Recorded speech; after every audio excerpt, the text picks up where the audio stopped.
basically front page of the Times, 1 in 8 of all prisoners were born overseas. Sex offenders surge. Record numbers of violent sexual and theft offences have put more foreign prisoners in jail for the first time, I think, since 2013. You've broken it down by nationality. Yeah. So tell us what you found. Yeah, so this was all part of the MOG's data dump yesterday. Yeah. So previously they never released how many... They'd released prison population, right, but they never released it based upon nationality before until you had pressure from people like Rupert Lowe, Robert Jenrick and those in Parliament. Right. So they finally provided the statistics, which, by the way, should have been provided in the bloody first place, but, you know, we know how government is not all that transparent sometimes. And so we looked through the stats, and knowing how much an average, you know, prison place costs, about 54 grand or so a year to keep them in prison, which is more than the average salary in this country, for crying out loud. We estimated that if you just take all the foreign nationals, so there's about just around 11,000 of them, costs taxpayers about 600 million a year just to keep them in those prisons.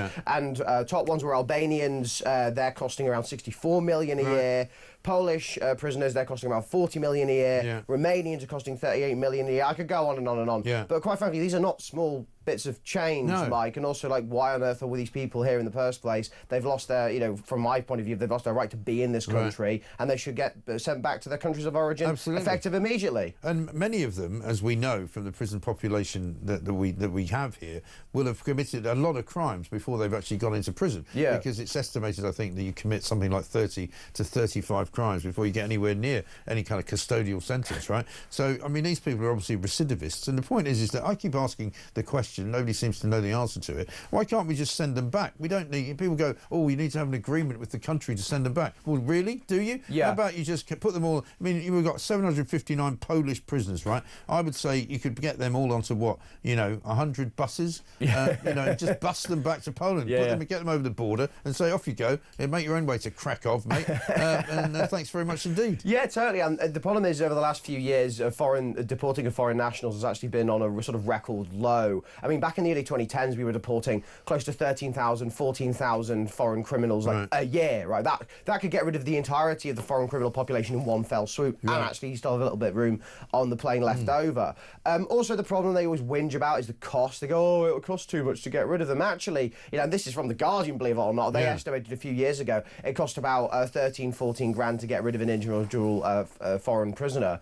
So if you take all the foreign prisoners that are currently around, so in 1 year you can actually deport all of them for a cost of about 145 million quid, which is significantly less than the 600 million quid they're paying every single year. And also remember, Mike, lots of these people are in here for a long period of time. So that's 600 million 1 year, next year, so that's billions of pounds over the next few years, when actually you could have one fell swoop, 145 million, get rid of them all in one fell swoop, and then off they go. And actually that, you know, saves prison spaces for actual British criminals, it saves taxpayers money, and also shows that we're serious about getting rid of these people who shouldn't have been in our country really in the first place, most of them, and also now they can go back to their own countries and, you know, sell drugs and have weapons there, and they're not our problem anymore, right? And that's part of the problem as to why they keep coming back, isn't it? Because even if they do serve their time and they get released, that doesn't really bother them. They can stay in the country. You shouldn't be able to do a crime which involves you going to prison, which then allows you to continue to stay in the country. It should be an automatic deportation, surely. It should be automatic, but, you know, pesky human rights lawyers like to get in the way of that kind of stuff. I mean, you know all the stories about illegal migration, the fact that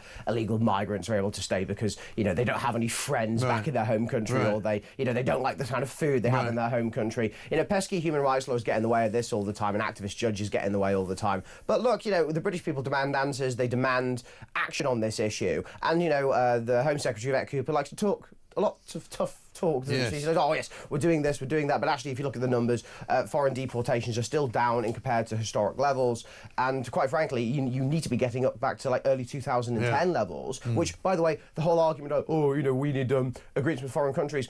Oh, so if we were able to deport all these people back in 2010, we must have foreign agreements already, surely, if we're able to do so, right? You would have thought so. So it's just an excuse they use, I think, just because they, you know, they've lost control of the system entirely. Most of them have no clue how to operate the system and how to sort of pass through it, no matter what Starmer and the rest of them might say about being, you know, adults in the room and knowing their stuff. I think we've all given up on that one. Because, I mean, there doesn't seem to be. I mean, this week we had the sort of the great ignominy of British airspace actually being shut down for 45 minutes, and which tells you the state of the country is in, where nobody seems to know how to run anything. You know, and if you talk to the prison authorities, or if you talk to whoever's responsible, whether it's Border Force or the Home Office or whoever it is, they just don't have a system that works. You know, they should be able to do this you know, very rapidly, very straightforwardly. They should have a judicial system that can say to somebody, you know, we're not going to send you to prison in this country. We're just going to deport you. We found you guilty. You're going to go from this place to, you know, a place of putrefaction where you're going to be driven to an airport and you're going to be flown out of the country.